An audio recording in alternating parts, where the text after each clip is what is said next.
Good morning, it's Dr. Larson. I'm going to talk about COVID-19 vaccines. I'm going to talk about boosters, and I'm going to talk about a pediatric vaccine for 5 to 11. So let's start with the booster question. So I have patients and family members calling me every day asking me, what should I do with the booster vaccines? Why do I need to get a booster vaccine? And is there a risk for me getting a booster vaccine? And which one should I get? Um, so let's start with who should get a booster vaccine and why. So as we've looked at these vaccines, which are phenomenal vaccines, I mean, no vaccine is perfect, but the vaccine was meant to keep people out of the hospital and keep people from dying of COVID. And they are phenomenal at that. Um, Currently, almost all of the people that we have in the hospital and have had in the hospital, and certainly the people that have died at KVH, have not been vaccinated. But what happens over time, and it happens with other vaccines as well. For example, we hardly have any tetanus in the United States. Why do we not have any tetanus in the United States? Because we all get a booster. Every 10 years we get a booster of tetanus. Other countries that don't do boosters of tetanus vaccine, you see lots and lots of tetanus. So over time, what we've seen with what we call waning immunity is that especially in people who are older than 65 and people who have significant immune system issues, they've had waning immunity. That immunity is measured by antibodies, and let's use Pfizer vaccine for an example. The initial effectiveness of that vaccine was about 93% effective at preventing hospitalizations and deaths. And at about 6 or 7 months, what we started seeing is that waning immunity has dropped down to the 67 to 73% effectiveness at preventing hospitalization and death. It is still an amazingly effective vaccine, but those people that are older than 65 should be vaccinated. People that are between 18 and 65, depending on where they work, what their health problems are, if they're a teacher or if they're a student in college, they should consider getting a booster. Anyone who's gotten a Johnson & Johnson vaccine should get a booster. And why is that? Because it probably should not have been a one and done to start with. So some of these vaccines, there's a lot of people that think that the mRNA vaccines should have been a 3 vaccine series to start with. We have a lot of vaccines that would follow along those lines, and the Johnson & Johnson vaccine should have been a 2 vaccine series. So we have millions of doses of these vaccines that have been given, and the safety profile is incredible. So if you got Pfizer vaccine or Moderna and you want to get a booster, you should just go ahead and get a booster. If you got a Johnson & Johnson vaccine, anytime after 2 months after your first Johnson & Johnson vaccine, you should get a booster. Again, that's going to raise your immune system response and keep you out of the hospital and prevent death. It also prevents more symptomatic mild disease, so you're going to be less likely to share that disease if you get COVID with somebody else. So lots of reasons to get vaccinated. If you got Johnson & Johnson vaccine, there's a lot of data that would say you would probably benefit from getting a booster of an mRNA vaccine, but the 2 mRNA vaccines are kind of equivalent. So if you got a Pfizer, there's probably not a big benefit of getting Moderna. My son called, who's in college. He's a cross-country runner. He had gotten Pfizer vaccine.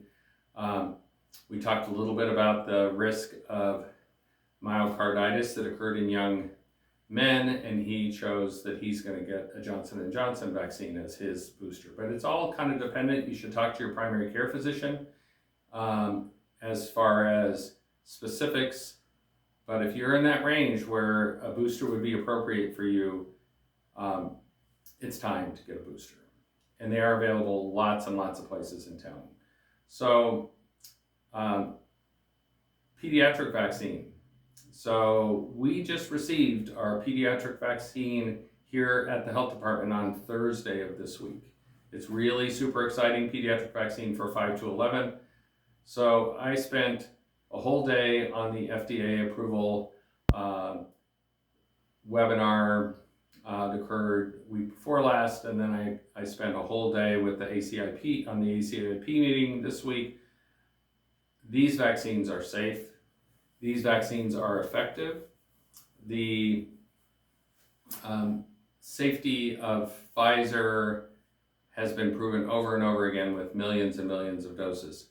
Now, people wonder, well, there's only been 3,200 people in those trials. How do we know that those particular vaccines are going to be safe for those kids 5 to 11?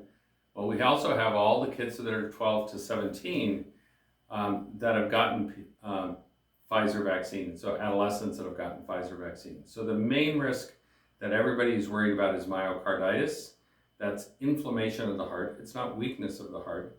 It's very self-limited, which what that means is that the small percentage of people that get myocarditis from the vaccine is a very small percentage.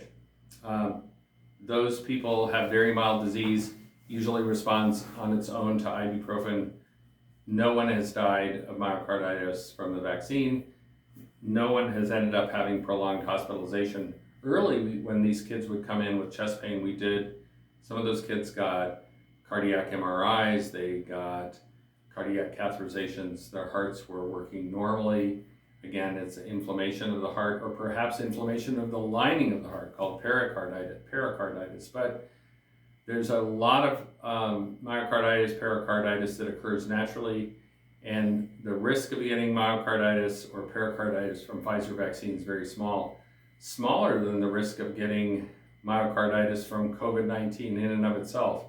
So I'll get to our website and put up a slide that shows the risk of myocarditis from the vaccine, risk of myocarditis from getting COVID, and the number of hospitalizations and deaths that are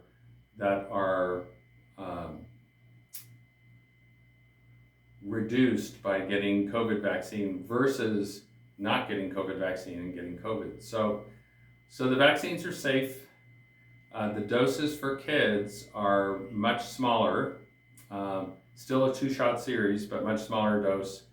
The primary side effects, redness, sore arm, low-grade fever.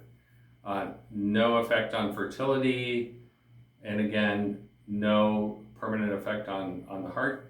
They did not see any myocarditis in the 3,000 people that they tested the vaccine on, but it doesn't mean that as we expand that we won't see some, because we saw some in the 12 to 17 age range, especially in males. So the vaccine is safe, it's effective. So why would we get COVID vaccine for our kids that are 5 to 11?